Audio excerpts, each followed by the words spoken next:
Our final story begins with me walking past Vaughn's desk as I'm leaving the office. I see that he is talking with a group of other people. He stops me as I walk by and asks me if I want to go with them to happy hour at a restaurant and bar down the street. A happy hour is a short period of time, usually 1 to perhaps 3 hours, in the late afternoon and weekdays, when many bars have drinks and food that cost less than usual. Bars have happy hours to get more customers to come in for a drink after work. Most happy hours are in the early evening, around quitting time, between, for example, 5 and 7 or 5:30 and 7:30. It's been a busy week for me, and I need to blow off some steam. To blow off some steam means to get rid of strong emotions and stress that have been building up over time. After the end of a long, stressful week, many people need a way to blow off some steam and relax. That's one of the reasons I'm interested in going with Vaughn and the other people to happy hour. If you and your wife have been fighting a lot recently, for example, you may want to play some sport with your friends to blow off some steam, to get rid of that stress. Usually that doesn't work, but you can try it. I agreed to go to happy hour so I can blow off some steam, but I also have another reason. I say, on top of that, I don't have any big plans for the evening. The phrase on top of that means in addition, also, or moreover. In other words, it's been a busy week. I need to blow off some steam, and in addition, I don't have any big plans. When we say we have big plans, we are talking about something that would be exciting or interesting to do. You may have big plans for your career, or you can have big plans for building a new house, something big and exciting. But I don't have big plans for this evening, so I say yes to Vaughn's invitation to go to happy hour with him and my other coworkers. There are 8 of us in the group, and we walk down the street to a bar called Steve's Cantina. Cantina is a Spanish word used to mean a bar. We find a table in the back of the bar, away from the door, far from the door, and we look at the drinks menu. At this bar, Steve's Cantina, happy hour is from 4 to 7, and the drinks are half price. When we say something is half price, it's being sold at 50% or 1/2 of the normal price. For example, a $20 shirt at half price is $10. After we order our half-price drinks, I go to get some snacks and appetizers. An appetizer is a small amount of food that is usually eaten at a restaurant before your main meal or your entree. It's usually something small like a cup of soup, a salad. If you are at a bar, perhaps some chicken wings. I go get snacks and appetizers while we're waiting for our drinks to arrive. I look at the food that's available, and I see a lot of deep fried foods, and chips and dip. Deep fried food is food that has been cooked in a lot of hot oil for a certain time.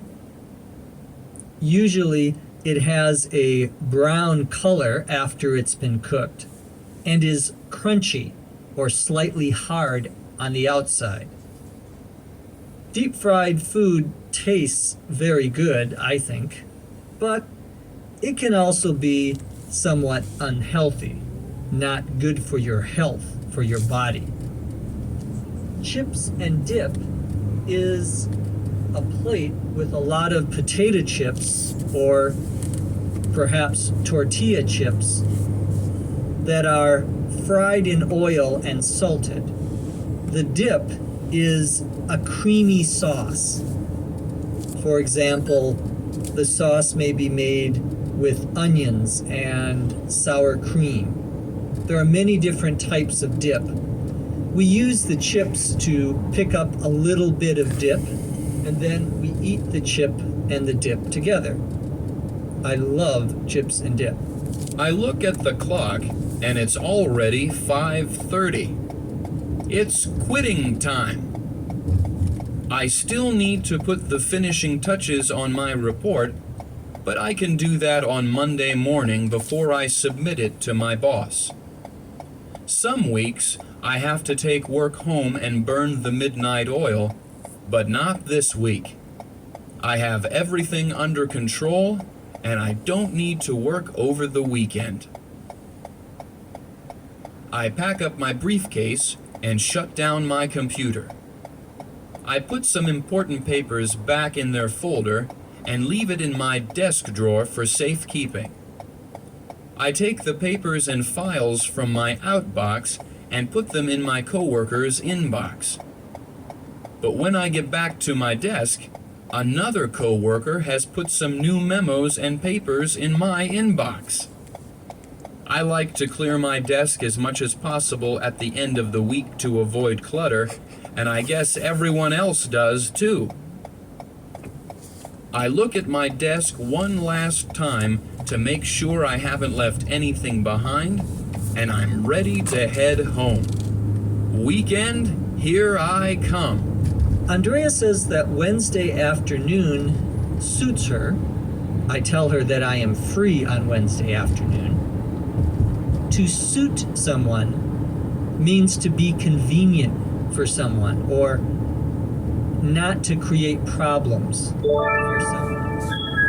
When Andrea says that Wednesday afternoon suits her, she means that she is available to meet with me on Wednesday afternoon. To suit someone can also be used more generally to mean that it's okay or it's acceptable to someone. For example, if your husband or wife asks you if you want to go on vacation to beautiful Los Angeles, California, you might say, "That suits me," meaning that you like the idea. It is acceptable to you. Then Andrea asked me what time would be good for me. This is her way of asking me what time I would like to meet. I tell her the earlier the better. The phrase "the earlier the better" means the sooner the better, or as early as possible. I want to meet in the afternoon, not in the late afternoon. The late afternoon would be after 3 or 4 o'clock. I'm asking to meet in the early afternoon. In fact, the earlier the better. I explained that the reason meeting earlier is better for me is that I'll be entertaining clients that night, and I need to leave work a little early that day. To entertain clients means to take important customers for your business to dinner or perhaps to a play or some entertainment. This is supposed to improve their relationship with your company or your relationship with them. Usually managers are given a certain amount of money to entertain clients, taking them out for lunch or dinner, especially if they work in sales. Since I have to entertain clients on Wednesday night, I need to leave the office early that day, and that's why I would prefer to meet with Andrea earlier in the afternoon. Andrea suggests 1 p.m. I check my schedule again, meaning that I look at my calendar to confirm that 1 p.m. on Wednesday is free and clear. To confirm means to verify something or to say that something is correct or true based on the information that you have. We often confirm appointments to make sure that the people we're supposed to have a meeting with still have time to meet with us. Doctors and dentist offices usually call their patients to confirm their appointments to make sure that they will be coming at the scheduled time, often calling the day before, for example. When I say I'm free and clear, that's just another way of saying I am open. I don't have any meetings or other obligations during that time. I'm looking at my calendar to confirm or check that 1 p.m. on Wednesday is free and clear. It is free and clear, so Andrea and I agree to meet at 1 o'clock on that day. Andrea says that she will send me an email Wednesday morning as a reminder. A reminder is something that is said or written so that the other person doesn't forget about something important. So when the dentist or doctor's office calls you to confirm your appointment, they're really giving you a reminder. Andrea doesn't want me to forget our meeting, so she's going to send me an email as a reminder. Many people write notes for themselves, for example, as reminders of the things they need to do. I thank Andrea for offering to send a reminder. After all of that back and forth, we finally have a meeting set for next week. Back and forth is a conversation where two people alternate in speaking. First I speak, then you speak, and so on and so on. We usually use this expression when there is a long conversation or we need to negotiate something. In this case, we're trying to find the best time that will be good for both of us. So we go back and forth. I say something, she says a date, I say no, how about that date? She says no, how about this date? And so forth. Andrea and I have been going back and forth, looking at our calendars, trying to find a time when we can both meet. Finally, we have a meeting set for next week. That's a good example of how meetings are scheduled at work in the U.S. Now that we've talked about this part of my workday, let's listen again as I describe how we scheduled the The meeting. pickup point. This time, You've arrived near when the I'm pickup speaking point. at It's a on your normal right. pace. When I Good walk morning, past how are you, You're Mila? near the pickup point. Thank We you. suggest contacting and waiting for the rider. I see that he's talking to a group of people. He stops and asks if I want to go with them to happy hour at the restaurant and bar down the street. It has been a busy week, and I need to blow off some steam. On top of that, I don't have any big plans for the evening, so I say yes. 8 of us walk down the street to Steve's Cantina. We find a table in the back of the bar and look at the drinks menu. Happy hour is from 4 to 7 p.m. and the drinks are half price.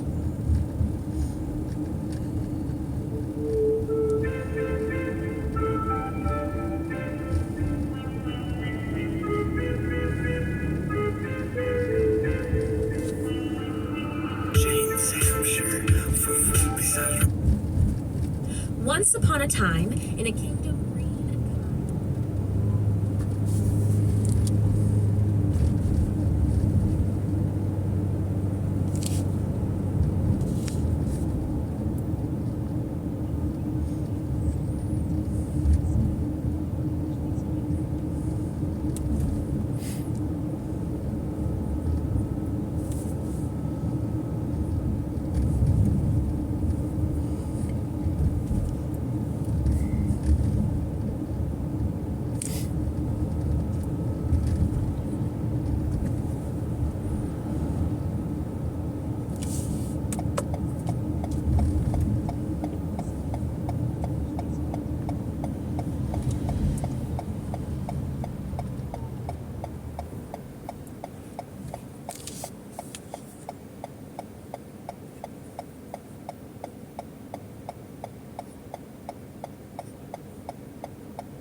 irregular verbs. There are three kinds of irregular verbs. It might help you to group them first. It might help you to group them first. Group 1, group 2, and then group 3. Rap along to the words with me. Rap along to the words with me. The first group of irregular verbs do not change their form. From the base form to the past simple to the past participle. The first group of irregular verbs do not change their form. From the base form to the past simple to the past participle. Cost, cost, cost. Cuts, cuts, cuts. Hurts, hurts, hurts. Huts, huts, huts. Hits, hits, hits. use the right lane to Sets, sets, sets. Shuts, shuts, shuts.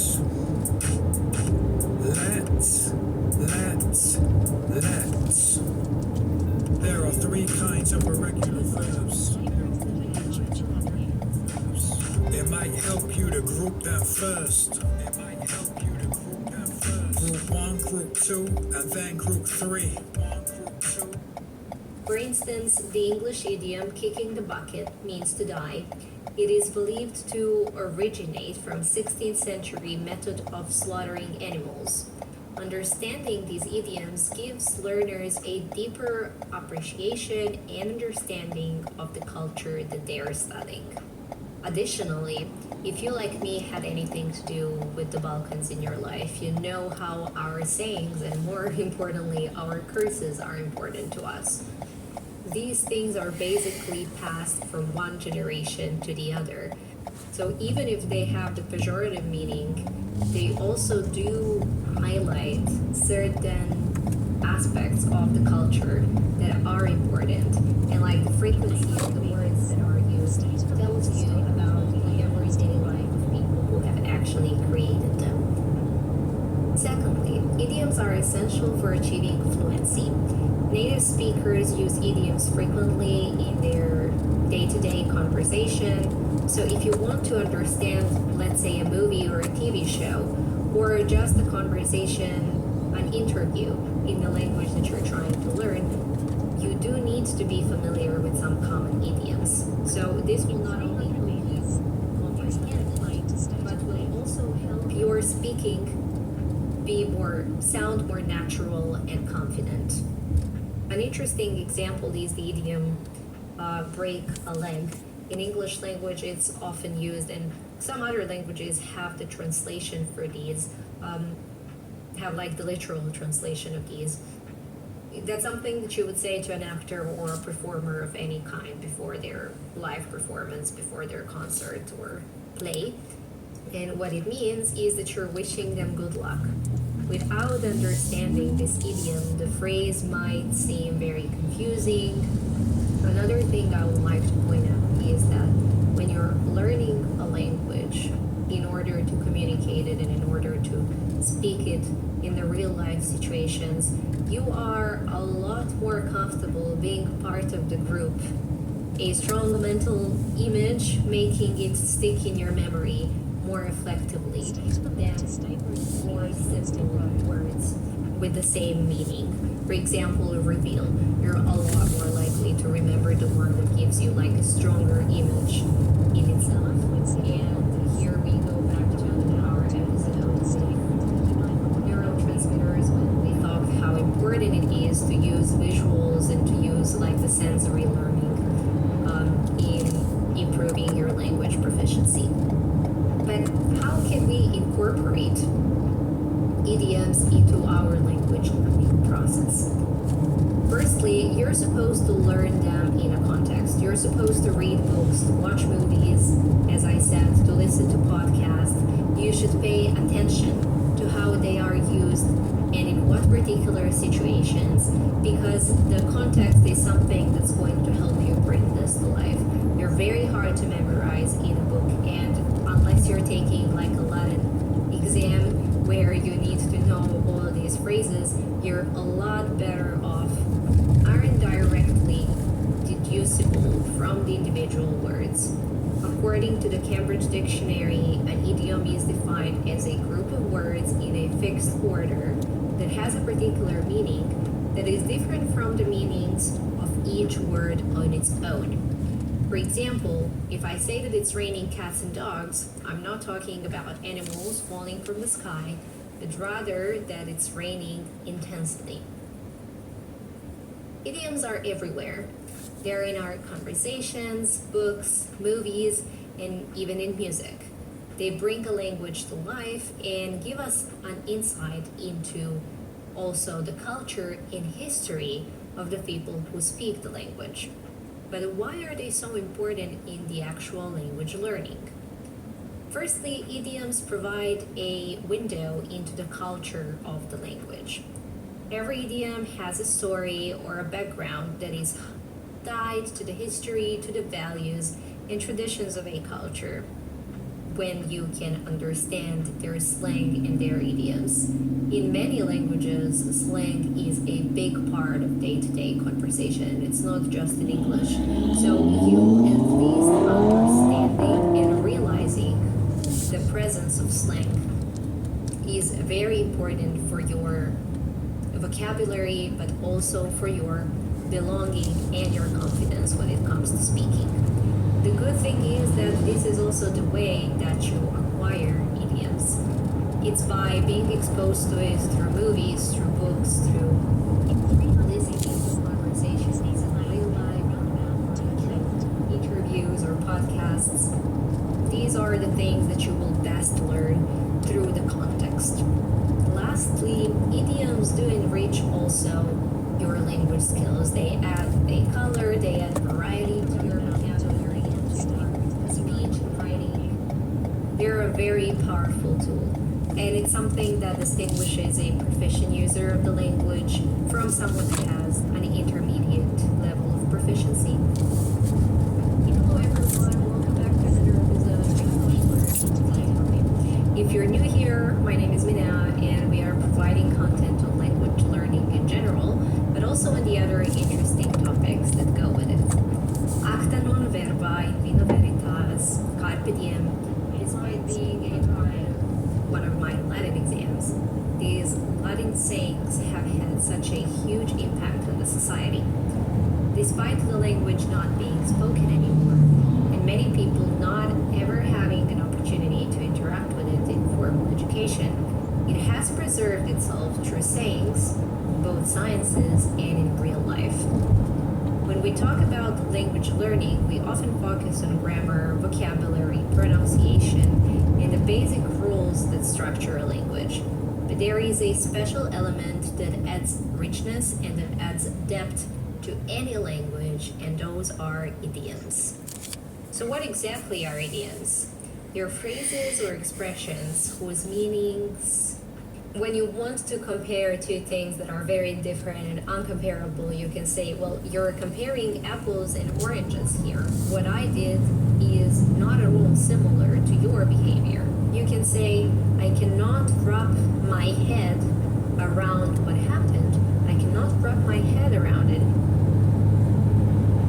It means that it doesn't make sense. It means that you struggle to understand something. When you want to express that a certain situation is becoming worse, you can say, well, I jumped from a frying pan into the fire. You shouldn't take everything with a pinch of salt implies that you should keep a healthy level of skepticism and not believe everything blindly. You are such a pain in the neck refers to the person that is very annoying. I wouldn't want to be in your shoes, or I wouldn't want to walk in your shoes. This idiom may imply that you understand. These could be the ones that you have already interacted with, or the ones that you hear for the first time. But it's important to say that they are used very often. Some of them even in more formal situations, so not exclusively in a casual sense when you're just talking to a friend. So you can use them in a variety of settings. Not all of them, but some of them become so common and they contribute to the language change that they become part of the vocabulary even in more formal situations. For example, when you use make a long story short, it refers to saying something in simple words or saying something briefly. If you say, well, I'm not everyone's cup of tea, that means that you're not someone that everyone understands. Or that you're saying it's not my cup of tea, it means that you're not particularly interested in it. It's not something that you like. When you say, oh, that was a piece of cake, when someone asks how was the exam and your response is it was a piece of cake, it means it was like a very easy task for you to handle. Well, I hope you found today's episode useful. Hope that we inspired you to dive deeper into idioms with the first occasion given. And I also hope that I will see you around in the next episode that's coming up in this season. Have a great rest of the day. Thank you for being here. Bye bye.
Learning them slowly and over time, and like highlighting them when you read them in a text, or trying to remember them when you are watching a movie.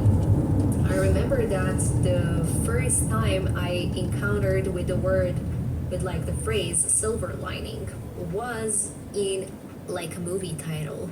It was the first time that I heard it, and I was wondering what it means, but since I could always refer it back to the movie and the way it was used in that title and in that context, it always kind of stick to my mind. Secondly, the thing you should do is actually practice using these idioms and these phrases in your speech and in your writing. You should try to incorporate them in your conversation, because the practice, the repetition is what will help solidify your understanding and make using these idioms feel a lot more natural. Now I'm going to give you a few useful examples of idioms in English and what they mean. Instead of saying that someone is very happy, you could say that they are on the ninth cloud, or that they are walking on the sky. Instead of describing a difficult situation, you can say that that was a tough nut to crack. These are the idioms that would make your language more engaging, more expressive, and that would also make you a lot more eloquent in that language. Learning idioms also encourages your creativity, encourages you to think outside of the box. They often don't follow the usual grammatical rules, and they push the learners to understand and use language in a more flexible and more creative way. The research has found that idioms can help your memory retention. Since they're often vivid and unusual, they can be easier to remember than the plain vocabulary.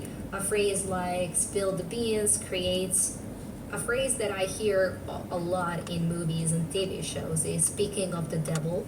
It is a phrase that is used to refer to a person who appears as soon as you bring them up in a conversation. So as soon as they were being mentioned, get yourself together or get your act together.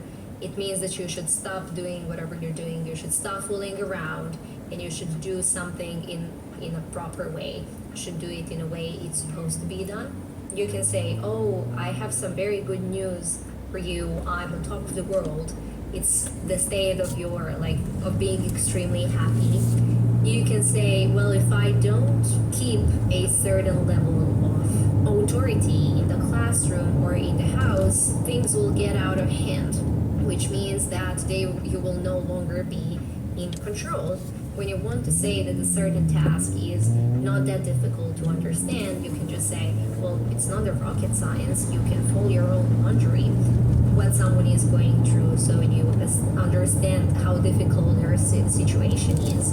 When you say break the ice, it means that it is used when you want to make people comfortable with those who are unfamiliar to them. So, a very powerful language learning tool that is going to transform both your comprehension and your vocabulary are idioms.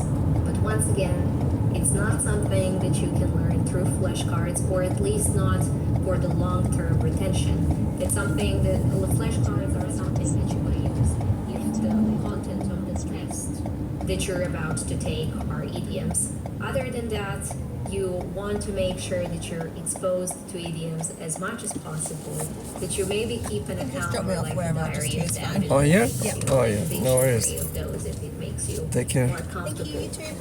And you should understand See you. that on top of being Bye.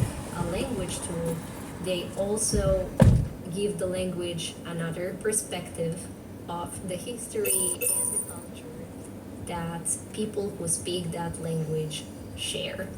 For instance, the English idiom kicking the bucket means to die.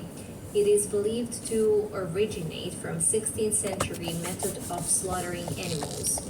Understanding these idioms gives learners a deeper appreciation and understanding of the culture that they are studying. Additionally, if you like me had anything to do with the Balkans in your life, you know how our sayings and more importantly our curses are important to us. These things are basically passed from one generation to the other. So even if they have the pejorative meaning, they also do highlight certain aspects of the culture that are important. And like the frequency of the words that are used tells you about the everyday life of people who have actually created them.